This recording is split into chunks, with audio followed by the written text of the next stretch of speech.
హే investors, ఇండియాలో top EMS players అయినటువంటి Amber, Dixon, Cannes లాంటి స్టాక్స్ వాళ్ళ FY26 రిజల్ట్స్ వర్స్ట్గా ఇచ్చాయి.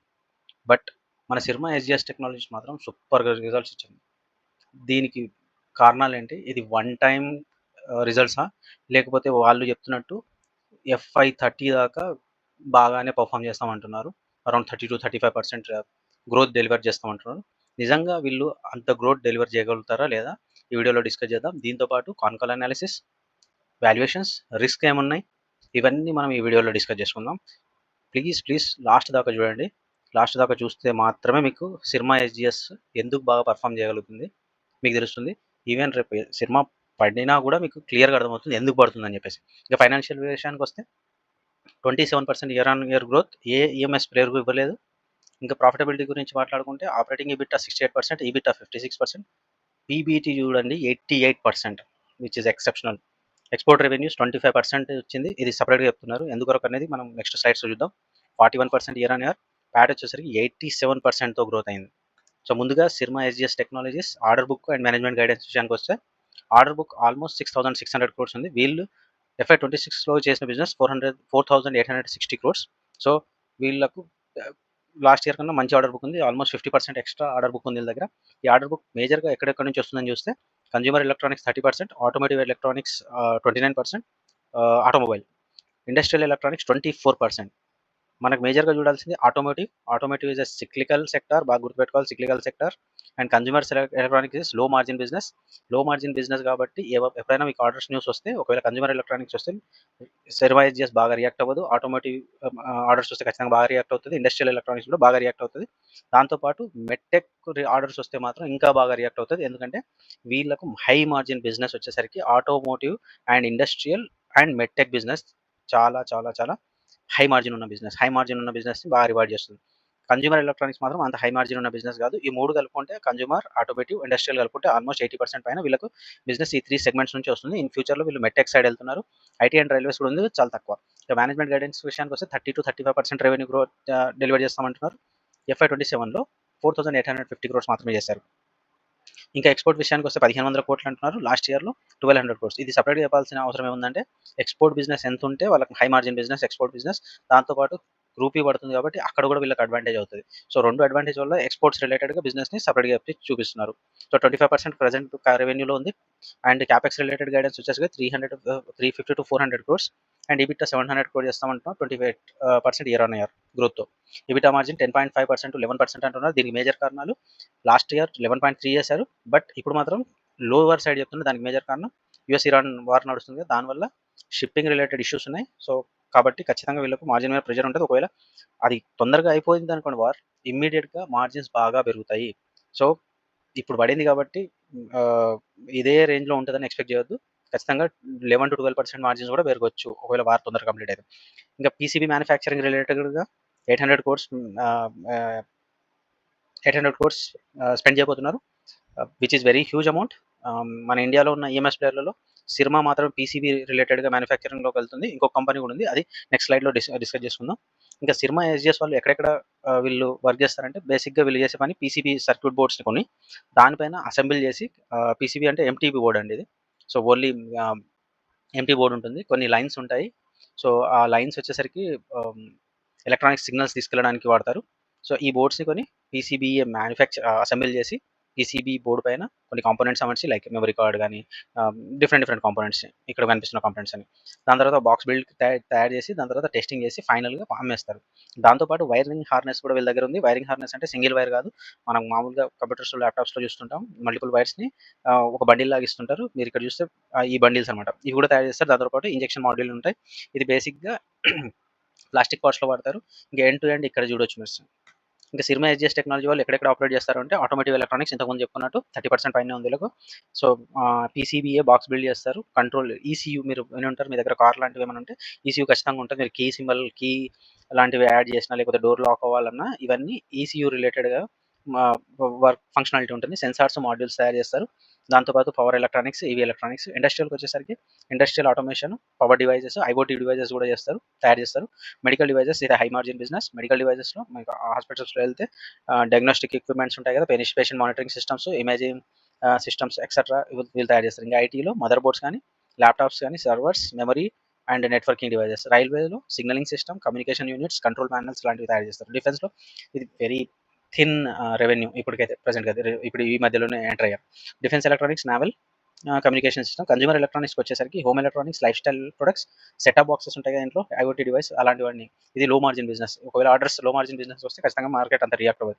ఇంకా IoT, RFID tracking system devices కూడా తయారు చేస్తారు. ఇంకా మేజర్గా మనం చూడాల్సింది వాల్యూ చైన్ అర్థమైతేనే ఎవరెక్కడ ప్లేయర్స్ ఉన్నారు, ఎవరెవరు ఏమేమి వర్క్ చేస్తున్నారు, ఎంత మార్జిన్స్ వస్తాయి. లైక్ అందరూ ఈఎంఎస్ ఉన్న అందరూ ప్లేయర్స్ సేమ్ బిజినెస్ చేయరు. ఖచ్చితంగా వీళ్ళందరి బిజినెస్ డిఫరెంట్గా ఉంటుంది. ఒకరి బిజినెస్కి ఇంకొక బిజినెస్కి అస్సలు చాలా తేడా ఉంటుంది. బికాస్ ఒకరు వచ్చేసరికి ఎలక్ట్రానిక్స్లో పనిచేస్తే ఇంకొకరు వచ్చేసరికి వేరే డొమైన్లో వర్క్ చేస్తారు. ఇంకా మీరు చూస్తే ఈఎంఎస్ వాల్యూ చైన్ చూస్తే రా మెటీరియల్స్ తీసుకొని కాపరు, రెజిన్స్ లాంటివి ఉంటాయి, కెమికల్స్ లాంటివి వాడుకొని పీసీబీ తయారు చేస్తారు. ఈ పీసీబీ బోర్డ్ అనేది ఎంటీ బోర్డ్. ఇది డిజైన్, లామినేషన్, ఇమేజింగ్ టెస్టర్ ఇలాంటివన్నీ ప్రాసెస్ అయిన తర్వాత ఎంటీ బోర్డ్ వస్తుంది, ఎంటీ పీసీబీ బోర్డ్. ఇప్పటికైతే పీసీబీ బోర్డు వీళ్ళు కొంటున్నారు. ఇన్ ఫ్యూచర్లో పీసీబీ బోర్డుని తయారు చేస్తారు. అది FY28లో.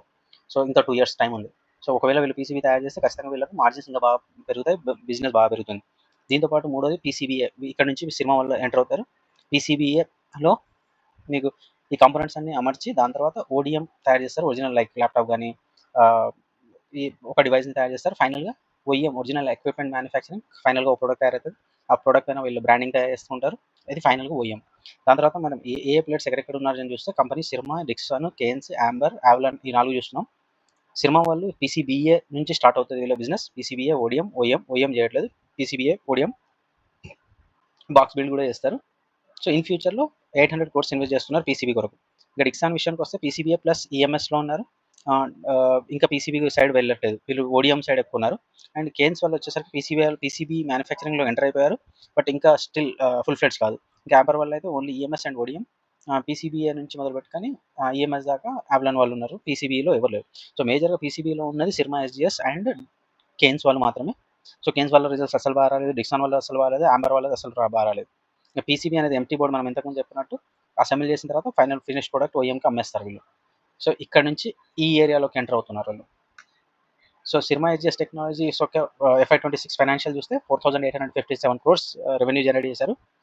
సో ఎక్కడెక్కడ నుంచి వీళ్ళకి జనరేట్ అయిందంటే కన్జ్యూమర్ ఎలక్ట్రానిక్స్ 30%, లో margin business, industrial and automotive almost 21% ఇది high margin business, medtech, medical health care రిలేటెడ్గా 8%. సో ఐటీ రైల్వేస్ వచ్చేసరికి 10%. మేజర్గా ఎక్స్పోర్ట్స్ 41% పెరిగినాయి, ఐటీ అండ్ రైల్వేస్ 74% పెరిగినాయి, which is a good thing. And automotive 39%. Cyclical sector బాగా గుర్తుపెట్టుకోండి. Cinema SGS యొక్క 1093లో trade అవుతుంది, కొంచెం హై పీఈలోనే ట్రేడ్ అవుతుంది. మార్కెట్ క్యాప్ 21,000 crores, 65 పీఈ ఉంది. బట్ మీరు పెగ్ చూసినప్పుడు 1.67 ఉంది, పెగ్ 2 లోపలనే ఉంది కాబట్టి స్టిల్ కన్సిడర్ చేయొచ్చు. కాకపోతే కొంచెం మార్కెట్ కూల్ ఆఫ్ అయితే మీరు ఎంటర్ అవ్వచ్చు ఈ స్టాక్లోకి. అండ్ ROCE చూస్తే 20, ROE 18 ఈ ఇయర్లోనే బెటర్మెంట్ అయింది. Debt to equity negligible. ఇంకా క్యాష్ అయితే సూపర్, వీళ్ళ దగ్గర క్యాష్ ఉంది. సో ఇంటర్నల్ అక్యూరల్స్ బయట నుంచి అమౌంట్ తీసుకురావాల్సిన అవసరం లేదు ఏదైనా ఫ్యూచర్లో ఏమైనా డెవలప్ చేయాలంటే. సో లైక్ పీసీబీ లాంటి ప్రాజెక్ట్స్ని. సో వాల్యుయేషన్స్ విషయానికి వస్తే కొంచెం హైలో ఉన్నాయి, కాకపోతే మొత్తం ఈఎంఎస్ ప్లేయర్లలో సిర్మా ఎస్జిఎస్ కొంచెం బెటర్ స్టేజ్లో ఉంది, మిగతావన్నీ అంత బాగాలేవు. కాకపోతే దీనికి మేజర్ కారణం సిర్మా వాళ్ళు ఆపరేట్ చేసేది వేరు, డిక్సాన్ వాళ్ళు ఆపరేట్ చేసేది వేరు. ఈఎంఎస్ ప్లేయర్సే, కాకపోతే డిక్సాన్ వాళ్ళు మొబైల్స్ ఆపరేట్ చేస్తే ఈ సిర్మా వాళ్ళు వచ్చేసరికి కన్జ్యూమర్ ఎలక్ట్రానిక్స్లో ఉన్నారు, మెట్టెక్లో ఉన్నారు, ఆటోమొబైల్స్లో ఉన్నారు. సో వీళ్ళ బిజినెస్ వేరు, వాళ్ళ బిజినెస్ వేరు. సో మీరు ఎప్పుడైనా సరే ఈఎంఎస్ సెక్టర్కి పీఈ ఉంటే అన్ని కంపెనీస్కి అదే పీఈ ఉండాలని అస్సలు అనుకోవద్దు. 2 బిజినెస్లు వేరు, 2 ఫ్యూచర్ ఆస్పెక్ట్స్ వేరు, 2 ఫ్యూచర్ గైడెన్స్ వేరు, 2 కంపెనీస్ డిఫరెంట్ సెక్టార్స్లో ప్లే అవుతున్నాయి. అందుకని వీటిని మనం అసలు కంపేర్ చేయాల్సిన అవసరం లేదు. అండ్ క్వార్టర్లీ రిజల్ట్స్ విషయానికి వస్తే 924 crores మార్చ్ 2025లో ఉంటే మార్చ్ 2026లో 1465, ఆల్మోస్ట్ 50% పెరిగింది. సేమ్ మార్జిన్స్ మెయింటైన్ చేశారు, ఆల్మోస్ట్ 50% పైన, 55-60% పైన ప్రాఫిట్ బిఫోర్ ట్యాక్స్ వచ్చింది, which is very good sign. Dixon కానీ, యాంబర్ కానీ, కేన్స్ కానీ వాళ్ళ రిజల్ట్స్ మీరు చూడండి, 10% కూడా రెవెన్యూ గ్రో అవ్వలేదు. వీళ్ళు 50%తో గ్రో అవుతున్నారు. ఇంకా 30-35% గ్రో అవుతామంటున్నారు next 2 to 5 years, which is very good sign. Last 5 years గురించి మీరు చూస్తే మార్చ్ 2021 నుంచి వీళ్ళ రెవెన్యూస్ కంటిన్యూస్గా పెరిగి 886 crores నుంచి 2000 crores, ఆ తర్వాత 3000 crores, ఆ తర్వాత 4800 crores ఇప్పుడు. మార్జిన్స్ వచ్చి ఆపరేటింగ్ ప్రాఫిట్ వచ్చేసరికి 100 కోట్ల నుంచి 550 అంటే 5x పెరిగింది. నెట్ ప్రాఫిట్ కూడా ఆల్మోస్ట్ 5x అయింది. మార్జిన్స్ పెద్దగా పెరగలేదు, which is not a good sign. ఇంకా క్యాష్ ఫ్లోస్ విషయానికి వస్తే క్యాష్ ఫ్లోస్ బాగున్నాయి. 568 క్రోర్స్ ప్రాఫిట్ ఫ్రమ్ ఆపరేషన్స్ వస్తే క్యాష్ ఫ్రమ్ యాక్టివిటీ ఎంత జనరేట్ చేస్తారు, almost 300 crores, which is almost 60-70% generate చేస్తారు, విచ్ ఇస్ గుడ్ సైన్. కొత్త ప్రాజెక్ట్స్ నడుస్తూ ఉన్నాయి, వర్కింగ్ క్యాపిటల్ మైనస్లో ఉంది, receivables and inventory high growth ఉన్న సెక్టర్స్లో ఖచ్చితంగా రిసీవబుల్స్ అండ్ ఇన్వెంటరీ ఎక్కువగానే ఉంటుంది. తక్కువగా ఉండే కంపెనీస్ చాలా చాలా చాలా తక్కువ. సో ఈ కంపెనీ మాత్రం లాస్ట్ సెప్టెంబర్ 2024 నుంచి మార్చ్ 2025 వరకు అదే రేంజ్లో ఆల్మోస్ట్ 600-700 రేంజ్లో మాత్రమే ట్రేడ్ అయింది. కాకపోతే ఒక్కసారిగా మార్చ్ 2025 తర్వాత ఒక్కసారిగా పెరిగింది. దీనికి మేజర్ కారణాలు చాలా మటుకు మ్యూచువల్ ఫండ్స్ వచ్చేసాయి ఈ కంపెనీలోకి, చాలా మ్యూచువల్ ఫండ్స్ వచ్చేసాయి. అండ్ వీళ్ళ రెవెన్యూ గైడెన్స్ కూడా 10-20% ఆ రేంజ్ నుంచి డైరెక్ట్గా 30-35% పైన వెళ్ళిపోయారు. ఇంకా బ్యాలెన్స్ షీట్ విషయానికి వచ్చేసరికి సూపర్ బ్యాలెన్స్ షీట్ మీరు చూసుకుంటే FY21లో అసెట్ ప్రాపర్టీ అండ్ ప్లాంట్ చూస్తే 7,200 కోట్లు ఉంటే 728 కోట్లు ఉంటే 927 కోట్లు. ఇంకా గుడ్ విల్ బాగానే పెరిగింది. దాని తర్వాత ఇన్వెంటరీస్ చూడండి, కొంచెం ఇన్వెంటరీస్ మరీ అంత పెరగలేదు. బట్ టోటల్ అసెట్స్ వచ్చేసరికి 5,770 కోట్లు. ఇంకా లయబిలిటీస్ వచ్చేసరికి టోటల్ ఈక్విటీ కొంచెం పెరిగింది. బారోయింగ్స్ తగ్గినాయి చూడండి, 6,000 కోట్ల నుంచి 6,611 కోట్ల నుంచి 353 కోట్లు. మేజర్గా డిస్టర్బింగ్ ఇక్కడ మిలియన్లో ఉన్నది కూడా నేను క్రోర్స్లో కన్వర్ట్ చేసి చెప్తున్నాను. ట్రేడ్ పేబుల్స్ కొంచెం పెరిగినాయి. So which is a good sign. మేజర్గా చూస్తే సినిమా డెట్ అండ్ క్యాష్ చూసుకుంటే టర్మ్ లోన్ చాలా తగ్గిపోయింది. టర్మ్ లోన్ అంటే జనరల్ 1 ఇయర్ అట్లా తీసుకుంటారు. దాదాపు 900 కోట్లు ఉంటే ఇప్పుడు 393 కోట్లు, ఆల్మోస్ట్ 56% తగ్గింది. వర్కింగ్ క్యాపిటల్ అంటే బిజినెస్ రన్ చేయడానికి కూడా మన దగ్గర డబ్బులు కావాలి కదా, డే టు డే అది వర్కింగ్ క్యాపిటల్ అంటాం. సో 40% తగ్గింది. టోటల్ డేట్ వచ్చేసరికి 42% తగ్గింది. ఇన్వెస్ట్మెంట్స్ చూడండి, 500 కోట్ల నుంచి 51 కోట్ల నుంచి 509 కోట్లు, ఇది ఎంత మిలియన్లో ఉంది సారీ. సో మొత్తానికి 900% పెరిగింది. క్యాష్ అండ్ క్యాష్ ఈక్వివాలెంట్స్ వచ్చేసరికి 295 కోట్ల నుండి 311 కోట్లు. సో మొత్తం మీద నెట్ డెట్ తగ్గిపోయి నెట్ క్యాష్ ఇంప్రూవ్ అయింది, చాలా క్యాష్ ఇంప్రూవ్ అయింది. 473 కోట్లు. సో మొత్తం క్యాష్ వీళ్ళ దగ్గర నెట్ క్యాష్ 467 కోట్లు ఉంది. వీళ్ళు 800 కోట్ల ఒక బిజినెస్ ఈ PCB ప్లాంట్ సెటప్ చేయబోతున్నారు. వాళ్ళకి కావాల్సింది చాలా ఎక్కువ డబ్బులు అవసరం అవుతాయి. సో ఇక్కడ చూసుకుంటే మీరు టోటల్ డేట్ వచ్చేసరికి చాలా తగ్గిపోయింది. టోటల్ క్యాష్ బాగా ఇంప్రూవ్ అయింది. నెట్ డెట్ కూడా బాగా పెరిగింది. నెట్ క్యాష్ పెరిగింది. అసలు నెట్ క్యాష్ ఉండడం చాలా చాలా చాలా తక్కువ కంపెనీలో ఉంటుంది. సో నెట్ క్యాష్ మీరు రేపు రోజు ఇంకా ఏదన్నా కొత్త సెటప్ చేయాలంటే బయట నుంచి వీళ్ళు అప్పులు తీసుకోవడం కానీ ఈక్విటీని డైల్యూట్ చేయాల్సిన అవసరం లేదు. వీళ్ళ దగ్గర డబ్బులు బాగానే ఉన్నాయి. 800 కోట్లలో ఆల్మోస్ట్ 400-500 కోట్లు ఉంది. సో ఇన్ ఫ్యూచర్లో కూడా వాళ్ళు బిజినెస్ చేస్తారు. 1-2 ఇయర్స్లో వీళ్ళు ప్లాంట్ వచ్చేసరికి FY28లో వస్తుంది కాబట్టి అప్పటి వరకు ఇంకా ఇంటర్నల్ అక్యూరల్ చేసుకుంటారు. ఇంకా వీళ్ళు చూసుకుంటే లోయెస్ట్ ఫైనాన్షియల్ రిస్క్, ఎందుకంటే క్యాష్ పొజిషన్ బాగుంది, మోర్ క్యాష్ ఉంది, better profitability and cash generation, strong negotiation power. ఇంకా షేర్ హోల్డింగ్ ప్యాటర్న్స్ వచ్చేసరికి ఇంతకుముందు చెప్పాను, ప్రమోటర్ కొంచెం తగ్గించుకున్నారు, 46%, 42% వచ్చారు. బట్ ఇక్కడ డిఐఎస్ని చూస్తే ఖచ్చితంగా మీరు 9% నుంచి దాదాపు 16%, ఆల్మోస్ట్ డబుల్ అయిపోయారు. మేజర్గా ఎవరు, టాటా ఏఐ వాళ్ళు అండ్ యాక్సిస్ మ్యూచువల్ ఫండ్ వాళ్ళు, HDFC మ్యూచువల్ ఫండ్ వాళ్ళు ఈ మధ్య కాలంలో నేను చెప్పాను కదా, సెప్టెంబర్ నుంచి బాగా పెరిగింది. సో ఈ స్టాక్ మేజర్గా పెరగడానికి కారణం వీళ్ళ యొక్క బిజినెస్ ప్రాస్పెక్ట్ని చేంజ్ చేయడం, మేజర్గా వీళ్ళు ఓడిఎం సైడ్కి వెళ్ళడం అండ్ కొత్త మ్యూచువల్ ఫండ్స్ రావడం, ఇంకా డిఫరెంట్ మెట్టెక్ కానీ అట్లాంటి హై మార్జిన్ బిజినెస్లోకి ఎంటర్ అవ్వడం. సో ఇంకా కాన్కాల్ విషయానికి వచ్చేసరికి వీళ్ళ ఓడిఎం గురించి కొంతమంది క్వశ్చన్స్ అడుగుతారు. So ODM business almost original device manufacturing, అంటే ఎవరైనా డిజైన్ ఇస్తే వాళ్ళు మ్యానుఫ్యాక్చర్ చేసి ఇస్తారు ఒక ప్రోడక్ట్. ఫర్ ఎగ్జాంపుల్ డిక్సాన్ వాళ్ళ దగ్గరికి నాకు మొబైల్ కావాలని సామ్సంగ్ వాళ్ళు వచ్చారనుకున్నాం. సామ్సంగ్ వాళ్ళు కాదు, జనరల్గా వేరే కంపెనీస్ వాళ్ళు ఉన్నారు. సో వాళ్ళు ఏం చేస్తారంటే మొబైల్ తయారు చేస్తారు, వాళ్ళకి కావాల్సిన స్పెసిఫికేషన్స్ అన్ని ఇస్తారు. నాకు ఇలా ఉండాలి, కీప్యాడ్ ఇలా ఉండాలి, మొత్తం లేఅవుట్ మొత్తం ఇస్తారు, మొత్తం తయారు చేస్తారు. బట్ ఆ కంపెనీ వాళ్ళు మాత్రం, ఓఈఎం వాళ్ళు మాత్రం వాళ్ళ బ్రాండ్ వేసుకుంటారు. ఓడిఎం మాత్రం సిర్మా చేస్తుంది. సో ఈ సిర్మా వాళ్ళ బిజినెస్ బాగా 70% దాకా బాగా పెరిగింది. కాకపోతే ఓవరాల్ రెవెన్యూలో 16-17% మాత్రమే. ఇంకా 70-80% వేరే బిజినెస్, 85% వేరే business, only 16-70% ఓడిఎం business high margin business. In ఫ్యూచర్లో పెరుగుతుంది అంటున్నారు. బట్ FY26లో మ్యాక్స్ టు మ్యాక్స్ 17% పెరుగుతుంది అంటున్నారు. ఇంకా ఓడిఎం స్ప్లిట్ ఎక్కడ నుంచి ఎక్కువ వస్తుందంటే మెట్టెక్, ఇంతకుముందు మాట్లాడుకున్నాం, high margin business, industrial and consumer నుంచి ఎక్కువ వస్తుంది. Automatic very less.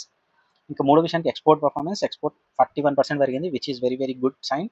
ఎందుకంటే ఎక్స్పోర్ట్లో వీళ్ళకి మార్జిన్స్ బాగున్నాయి. ఇంకా రెండోది రూపీ డిప్రిషియేషన్ అవుతుంది కాబట్టి అక్కడ నుంచి కూడా డాలర్ టు రూపీ కన్వర్సేషన్లో ఒక్కొక్కరు మన 97 రూపాయలు ఉన్నది, ఫర్ ఎగ్జాంపుల్ 100కి వెళ్ళింది అనుకోండి, ఒక 3% అక్కడ కలిసి వస్తుంది. ఇంకొక fourth one, why management is confident 30-35% growth అంటే వీళ్ళు కొత్త కస్టమర్స్ని అక్వైర్ చేశారు, డిఫెన్స్లోకి ఎంటర్ అయ్యారు, మెట్టెక్లోకి ఎంటర్ అయ్యారు, ఓడిఎంలోకి వెళ్తున్నారు అండ్ ఎక్స్పోర్ట్స్ బాగా పెరుగుతున్నాయి. కీ గ్రోత్ డ్రైవర్స్ గురించి మాట్లాడుకుంటే 30-35% అండ్ మార్కెట్ షేర్ గెయిన్ అవుతున్నారు. లార్జర్ కస్టమర్స్, బిగ్గర్ కాంట్రాక్ట్స్ వస్తున్నాయి. మెడ్టెక్ 7-8% పెరిగింది. డిఫెన్స్ కొత్త సెక్టార్లోకి వెళ్ళారు. ఎక్స్పోర్ట్స్ బాగా పెరుగుతున్నాయి. వాలెట్ షేర్ ఎక్స్పాన్షన్, అది క్యాష్ పొజిషన్ బాగుంది. మొత్తానికి why ODM is key value driver, ODM అనేది ఎందువరకు అని కొంతమంది అడిగారు. Higher value addition, better margin profile ఉంటుంది కాబట్టి స్ట్రాంగ్ కస్టమర్ స్టిక్కీనెస్. సో ఇక్కడ ఓడిఎంలోకి వచ్చే కస్టమర్స్ మాత్రం వీళ్ళ దగ్గర నుంచి వెళ్ళట్లేదు, మళ్ళీ వీళ్ళ దగ్గర రిపీటెడ్ కస్టమర్స్ వస్తున్నారని అర్థం. ఇంకా FY20 కాన్కాల్ ఇంకా కొన్ని క్వశ్చన్స్ ఉన్నాయి. Competitive increasing. సో ఈ మధ్యలోనే ఎలాంటి వాళ్ళు చెప్పారు, వాళ్ళు కూడా ఈఎంఎస్ ప్లేయర్లోకి స్పేస్లోకి ఎంటర్ అవుతున్నామని చెప్పేసి. సో వీళ్ళకు అలా కాన్కాల్ క్వశ్చన్స్ వచ్చాయి. సో పెద్ద పెద్ద ప్లేయర్స్ వస్తున్నారు కదా, మరి మీకేమైనా ఇబ్బంది ఉంటుందని చెప్పేసి వీళ్ళు చెప్పిందంటే బెటర్ కాస్ట్ స్ట్రక్చర్ ఉంది. 40 ఇయర్స్ నుంచి వీళ్ళు ఇండస్ట్రీలో ఉన్నారు. ఎక్స్పోర్ట్స్ సిన్స్ 96 నుంచి చేస్తున్నారు. సో వీళ్ళ దగ్గర చాలా ఎక్స్పీరియన్స్డ్ ప్రొఫైల్స్ ఉన్నాయి. వీళ్ళు డిఫరెంట్ సెక్టర్స్లోకి ఎంటర్ అవుతున్నారు అండ్ వీళ్ళకి మంచి ఇంజనీరింగ్ రిలేటెడ్ లీడర్షిప్స్ ఉన్నారు. సో మేమేం వరీ అవ్వట్లేదని చెప్పాము. అడ్రసబుల్ మార్కెట్ విషయానికి వచ్చేసరికి కొన్ని క్వశ్చన్స్ వచ్చాయి. మనం ఇంతకు $1 బిలియన్ కూడా కంపెనీ కాదు, ఎందుకంటే ఆల్మోస్ట్ 4,000 crores ఎంతో చేస్తున్నారు. 1 బిలియన్ రెవెన్యూ చేయాలంటే ఆల్మోస్ట్ 8,000-9,000 crores చేయాలి. సో చాలా చిన్న కంపెనీ. ఇందులో ఈఎంఎస్లో లార్జ్ ప్లేయర్స్ జాబిల్ అనేది almost 20 billion to 25 billion revenue వస్తాయి. అంత పెద్ద కంపెనీ. Focus in considering delivering 30-35 2 to 5 years గురించి organic inorganic growth 30-35% revenue growth చేస్తామంటున్నాం. ఈ 30%-35% నుంచి ఎక్కడి నుంచి వస్తుందంటే మార్కెట్ షేర్ గెయిన్ చేస్తారు, లార్జ్ కస్టమర్స్ని తీసుకొస్తారు, మెడ్టెక్ ఎక్స్పాన్షన్ అవుతుంది, defence, exports and wallet share. ఇది మేజర్గా. ఇంకా ఫిఫ్త్ క్వశ్చన్ ఏమడిగారంటే న్యూ కస్టమర్ పైప్లైన్ 32 కస్టమర్స్ FY26లో యాడ్ అయ్యారు. 7 customers in industrial segment. Potential revenue చూస్తే నియర్ టర్మ్లో 1,000 crores దాకా చేయగలుగుతారు ఈ 32 కస్టమర్స్. 2,500 crores ఇన్ ఫ్యూచర్లో చేయగలుగుతారు. ఇంకా అప్లికేషన్ అండ్ న్యూ కస్టమర్స్ వల్ల ఇంకా చాలా ఫ్యూయల్ ఇంజెక్షన్లో కానీ, సోలార్లో కానీ, FMCGలో కానీ ఇంకా కొంతమంది కస్టమర్స్ వచ్చారు. India market EMS competition, Tier 2 global EMS companies వస్తున్నాయి, పెద్ద పెద్ద కంపెనీస్ వస్తున్నాయి, but they have expertise in that. So no need to worry అని చెప్పారు. ఇంకా లాస్ట్ కాన్కాల్ స్లైడ్లోకి వచ్చేసరికి కేసులారే అని అక్విజిషన్ చేస్తామన్నారు, బట్ వీళ్ళు అక్విజిషన్ చేయలేదు, ఎందుకంటే చాలా డిలే చేస్తారు కేసులారే వాళ్ళు. సో వాళ్ళు ఇన్ టైంలో వాళ్ళు రెస్పాండ్ అవ్వలేదు కాబట్టి వీళ్ళు అక్వైర్ చేయలేదు. ఈ కేసులారే అనేది సోలార్ రిలేటెడ్ కంపెనీ. ప్రీమియర్ ఎనర్జీస్తో జాయింట్ వెంచర్లో ఇది కొందామనుకున్నారు. ఇది ఎందుకు కొందామనుకున్నారంటే ఇన్వర్టర్స్ని డెవలప్ చేసి అమ్ముదాం అనుకున్నారు, బట్ ఇన్వర్టర్స్ రిలేటెడ్గా వీళ్ళకు ఈ కంపెనీ అయితే దొరకలేదు. ఇన్ ఫ్యూచర్లో మాత్రం ఖచ్చితంగా వేరే కంపెనీస్ని అక్వైర్ చేసి ఇన్వర్టర్స్లోకి ఎంటర్ అవుతామంటున్నారు. ఇంకా PLI బెనిఫిట్స్ వస్తే profit linked incentives government programme. ఇక్కడ 80 crores దాకా వీళ్ళకు PLI వచ్చింది, 38 crores నెట్ PLI వచ్చింది. సో నెట్ PLI 38 crores వస్తే మీరు అర్థం చేసుకోవచ్చు, దాదాపుగా ఒక 3-5% వీళ్ళ ప్యాట్లోకి యాడ్ అవుతుందని చెప్పేసి. స్మార్ట్ మీటరింగ్ బిజినెస్లో వచ్చేసరికి 250-260 crores బిజినెస్ చేస్తున్నారు. దిస్ ఇస్ మినిమల్, అంటే ఆల్మోస్ట్ 4,500 crores 4,800 crores బిజినెస్ చేస్తున్నారు. చాలా తక్కువ బిజినెస్. సో స్మార్ట్ మీటరింగ్ పెద్ద బిజినెస్ ఏం కాదు, నేను పెద్ద పట్టించుకోవాల్సింది. ఇంకా ఎల్కామ్ రిలేటెడ్, డిఫెన్స్ రిలేటెడ్ వీళ్ళకి సబ్సిడరీ ఉంది. ఇది high working capital intensive business, very high margin కూడా ఓడిఎం బిజినెస్ ఇది. సో ఇప్పుడు కొంచెం దీనిపైన ఎక్కువ ఫోకస్ చేస్తున్నారు, ఇక్కడ మంచి మార్జిన్స్ వస్తున్నాయని చెప్పేసి. ఇంకా ఆపరేషనల్ ఎక్సలెన్స్ అండ్ ఎగ్జిక్యూషన్, వీళ్ళకి TSAX అనే సర్టిఫికేషన్ దొరికింది, విచ్ ఈస్ ఇన్ ఆటోమేటివ్ ఇండస్ట్రీలో బాగా యూజ్ అవుతుంది వీళ్ళకి ఫ్యూచర్ ఆర్డర్స్ రావడానికి.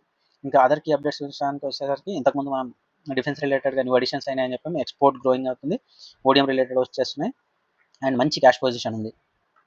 ఇంకా ఫైనల్గా చెప్పాలంటే రిస్క్ల గురించి మాట్లాడుకుంటే PCB ఎగ్జిక్యూషన్ రిస్క్ ఇంతకుముందు చెప్పాం, 800 crores PCB కొరకు ఇన్వెస్ట్ చేయబోతున్నారు. మనోళ్ళు ఇప్పుడు సిమైజెస్ వాళ్ళు PCBA నుండి మొదలవుతుంది వాళ్ళ వాల్యూ చైన్లో. కాకపోతే ఇప్పుడు మొదలు పెట్టాల్సింది PCBలో నుంచి ఆ circuit boards, printed circuit boards కూడా వీళ్ళే తయారు చేస్తామంటున్నారు. సో 800 crores మ్యానుఫ్యాక్చరింగ్ కాస్ట్ అవుతుంది. అది స్టాక్ నెక్స్ట్ కొన్ని చంక్స్లో, అంటే ఈ ఇయర్ నుంచి మొదలు పెట్టుకొని FY20లో 28 ఫస్ట్ బిజినెస్ స్టార్ట్ అవుతుంది PCB. ఫైనల్గా వచ్చేసరికి FY30లో ఫుల్ ఫ్లెడ్జ్గా PCB బిజినెస్ వీళ్ళకు స్టార్ట్ అవుతుంది, మ్యానుఫ్యాక్చరింగ్ స్టార్ట్ అవుతుంది. సో ఒకవేళ ఇది రిస్క్ ఏంటంటే వీళ్ళు 800 crores పెడుతున్నారు, అనుకున్నంత ప్రాజెక్ట్స్ రావడము లేకపోతే టెక్నాలజీ ర్యాంప్ అప్ ఏమైనా రిస్క్ అయితే ప్రాబ్లం అవుతుంది. ఇది మేజర్ రిస్క్. హై రిస్క్ గురించి మాట్లాడదాం. 30-35% గ్రోత్ అంటున్నారు, అది అంత ఈజీ కాదు. మరి వీళ్ళకున్న ఆర్డర్స్, వీళ్ళకు ఫ్యూచర్లో అడిషన్స్ బాగా జరిగితే పర్లేదు, ఇన్ ఫ్యూచర్లో ఒకవేళ లేకపోతే కష్టం అవుతుంది. EMS ఇండస్ట్రీ కాంపిటీషన్ హై, చాలా పెద్ద పెద్ద కంపెనీస్ ఉన్నాయి, వాళ్ళతో వీళ్ళు ఖచ్చితంగా పోటీ పడాల్సిందే. ఇది ఒక పెద్ద హై రిస్క్ అని చెప్పొచ్చు. కస్టమర్ కాన్సన్ట్రేషన్, మరి కొంతమంది కస్టమర్స్ పైన వీళ్ళు డిపెండ్ అయితే చాలా ఇబ్బంది అవుతుంది. ఇప్పటికైతే సినిమాజెస్ వల్ల కస్టమర్ కాన్సన్ట్రేషన్ తక్కువే. ఇంకా వర్కింగ్ క్యాపిటల్ ఇంటెన్సిటీ ఇప్పటికైతే మీడియమే, ఎందుకంటే వీళ్ళ దగ్గర క్యాష్ బాగానే ఉంది. సో అంత వరీ అవసరం. Export global potential geopolitical risk, ఇప్పుడు జరుగుతున్నట్టు జియోపాలిటికల్ టెన్షన్స్ ఏమైనా ఉంటే ఖచ్చితంగా ఎక్స్పోర్ట్స్ 41% గ్రో అయింది, ఇన్ ఫ్యూచర్లో ఇంకా గ్రో అవ్వడానికి అంతగా ఉండదు. ఇంకా డిఫెన్స్ బిజినెస్ స్కేలింగ్ రిస్క్, ఈ మధ్యలోనే డిఫెన్స్లోకి ఎంటర్ అయ్యారు, ఇన్ ఫ్యూచర్లో ఎలా ఉంటుందో చూడాలి.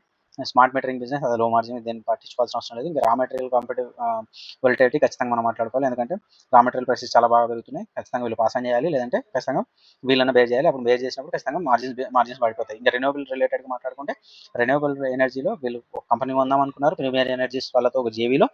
కాకపోతే అది కావలేదు. ఇంకా ఓడిఎం రిస్క్, వీళ్ళు ఓడిఎం సైడ్ బాగా ఒరిజినల్ డివైస్ మ్యానుఫ్యాక్చరింగ్ సైడ్ వెళ్దాం అనుకుంటున్నారు. ఒకవేళ తక్కువ బిజినెస్ అవుతే మార్జిన్స్ మళ్ళీ ప్రెజెంట్. ఇంకా వాల్యుయేషన్ రిస్క్ మీకు చెప్పినట్టు పెగ్ రేషియో 1.64లో ఉంది. కొంచెం బెటర్ వాల్యుయేషన్స్ వచ్చే వరకు వెయిట్ చేయండి. ఓవరాల్గా చెప్పాలంటే ఖచ్చితంగా సినిమా వాళ్ళది super duper business for now.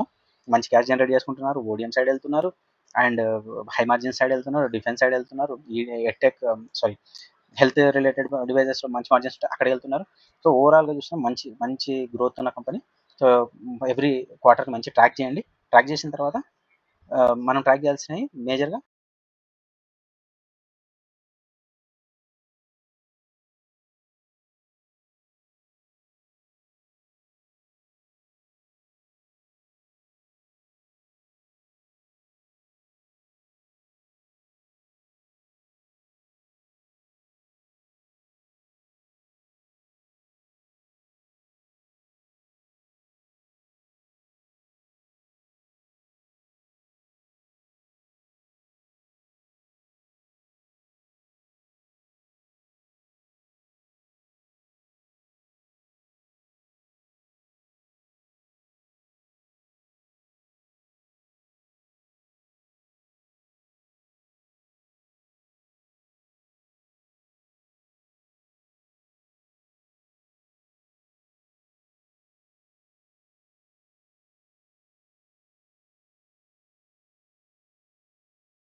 Defence రిలేటెడ్గా, పీసీబీ రిలేటెడ్గా అండ్ ఓడిఎమ్స్ రిలేటెడ్ ఇవన్నీ మనం ట్రాక్ చేస్తే ఖచ్చితంగా ఇది ఒక మంచి